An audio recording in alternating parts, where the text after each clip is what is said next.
নমস্কার, your internet school চ্যানেলে তোমাদের সকলকে স্বাগত। তো আজকে আমরা তোমাদের ক্লাস 9 এর রায় ও মার্টিন কোশ্চেন ব্যাংক অনুসারে ভূগোল বিষয়ের প্রথম পর্যায়ক্রমিক মূল্যায়নের মডেল সেট 11 এর প্রশ্নগুলোর সমাধান করব। তো দেরি না করে চলো ভিডিওটা শুরু করা যাক।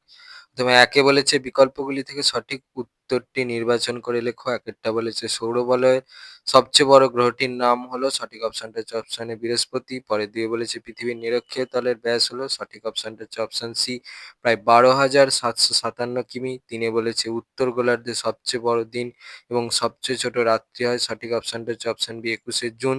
পরে চারে বলেছে মহাবিষুব বলা হয়, সঠিক অপশনটা হচ্ছে অপশন এ 21শে মার্চ।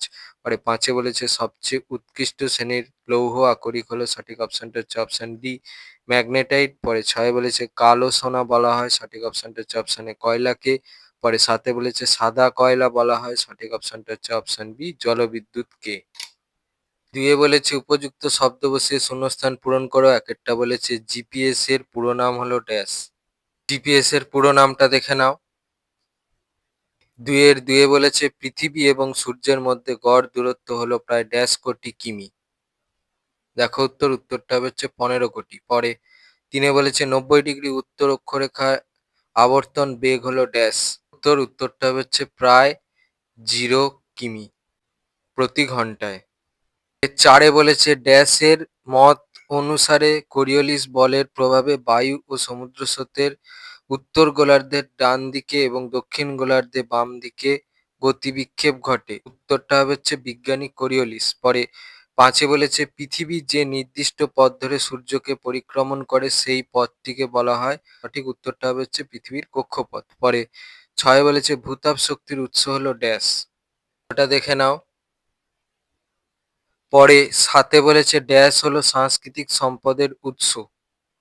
উত্তরটা হচ্ছে উদ্ভাবনী শক্তি। আটে বলেছে ড্যাশ হলো বৃহত্তম কয়লা উত্তোলনকারী অঞ্চল।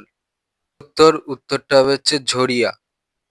পরে তিনে বলেছে নিচের প্রশ্নগুলির অতি সংক্ষিপ্ত উত্তর দাও। একেরটা বলেছে জিওড বলতে কি বোঝো। উত্তর, ওই প্রশ্নের জন্য এই প্রশ্নের উত্তরটা লিখলে হবে এখান থেকে এই পর্যন্ত লিখবে।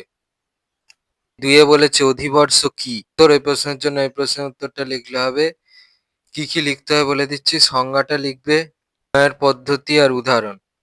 পরে তিনে বলেছে সম্পদ কাকে বলে। উত্তর এখান থেকে এই পর্যন্ত লিখবে।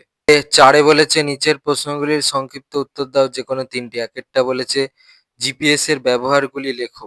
উত্তর, ওই প্রশ্নের জন্য এই প্রশ্নটা থেকে উত্তরটা লিখতে হবে,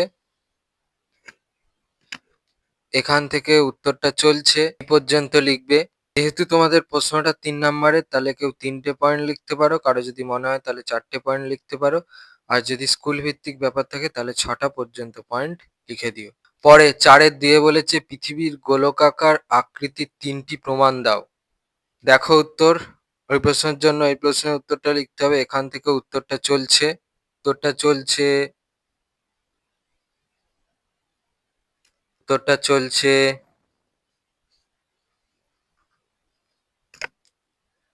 এই পর্যন্ত লিখবে। এবার যেহেতু তোমাদের প্রশ্নটা 3 নম্বরের, তাহলে এখান থেকে তোমাদের নিজেদের পছন্দ মতো যে কোনো 3টে পয়েন্ট লিখতে পারো, কারো যদি মনে হয় তাহলে 4টে পয়েন্ট লিখবে, আর যদি স্কুল ভিত্তিক ব্যাপার থাকে তাহলে 6টা পর্যন্ত পয়েন্ট লিখতে পারো। আর যে পয়েন্টগুলোতে ছবির প্রয়োজন সেই পয়েন্টগুলোতে ছবি দেবে, ছবি কিন্তু পেন্সিলে আঁকবে। পরে চারের তিনে বলেছে পৃথিবীর অপসূর এবং অনুসূর অবস্থান বলতে কি বোঝো। উত্তর, এই প্রশ্নের জন্য এই প্রশ্নের উত্তরটা লিখলে হবে, এখান থেকে উত্তরটা চলছে পর্যন্ত লিখবে। এবার ছবিগুলো দেখে নাও, ছবিটা কিন্তু পেন্সিলে আঁকবে। চারে বলেছে পৃথিবীর আবর্তন এবং পরিক্রমণ গতির মধ্যে পার্থক্য লেখো। পার্থক্যটা দেখে নাও। এবার এখানে তোমাদের অনেক পয়েন্ট দেওয়া আছে, যেহেতু প্রশ্নটা 3 নম্বরের, তাহলে কেউ 3টে পয়েন্ট লিখতে পারো, কারো যদি মনে হয় 4টে পয়েন্ট লিখতে পারো, স্কুল ভিত্তিক ব্যাপার থাকলে সব পয়েন্টই লিখে দিও। পরে চারের পাঁচে বলেছে কয়লার ব্যবহারগুলি লেখো। উত্তর, ওই প্রশ্নের জন্য এই প্রশ্নটার এই ব্যবহার পোর্শনের উত্তরটা লিখতে হবে, এখান থেকে উত্তরটা চলছে এই পর্যন্ত লিখবে। পরে পাঁচে বলেছে যে কোনো একটি প্রশ্নের উত্তর দাও। একেরটা বলেছে ঋতু পরিবর্তন কিভাবে ঘটে চিত্র সহ ব্যাখ্যা করো। উত্তর ওই প্রশ্নের জন্য এই প্রশ্নের উত্তরটা লিখলে হবে, এখান থেকে উত্তরটা চলছে। এই ছবিটা আঁকবে, ছবিটা কিন্তু পেন্সিলে আঁকবে, এই পর্যন্ত লিখবে।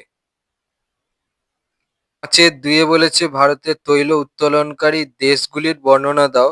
এটা দেশ হবে না, এটা হবে হচ্ছে অঞ্চল অথবা রাজ্য।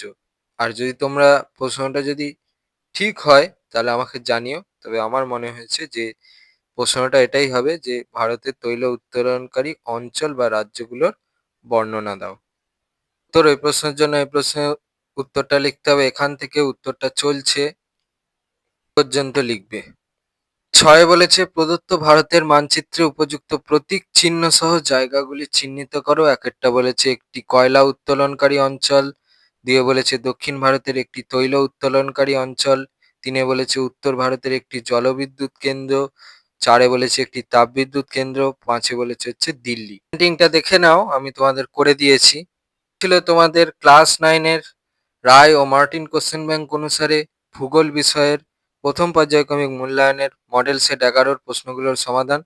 তোমাদের যদি এই ভিডিওটা ভালো লেগে থাকে তাহলে ভিডিওটাকে অবশ্যই লাইক করে দাও এবং আমাদের চ্যানেলটাকে অবশ্যই সাবস্ক্রাইব করে দাও। এই ধরনের ভিডিওর নোটিফিকেশন জলদি পেতে হলে আমাদের চ্যানেলটাকে সাবস্ক্রাইব করার পাশাপাশি পাশে থাকা বেল আইকনে গিয়ে অবশ্যই ক্লিক করে দাও, যাতে করে ভিডিও আপলোড হওয়ার সাথে সাথেই তোমরা তার নোটিফিকেশন পেয়ে যাও। আর দেখবে ভিডিও ডেসক্রিপশনে আমাদের টেলিগ্রাম এবং হোয়াটসঅ্যাপ গ্রুপের লিঙ্ক দেওয়া আছে, সেখানে তোমরা চটজলদি জয়েন করে যাও, যাতে করে সাজেশনের পিডিএফ গুলো তোমরা কালেকশন করে নিতে পারো। তো আজকের মতো ভিডিওটা এই পর্যন্তই, দেখা হচ্ছে পরবর্তী ভিডিওতে।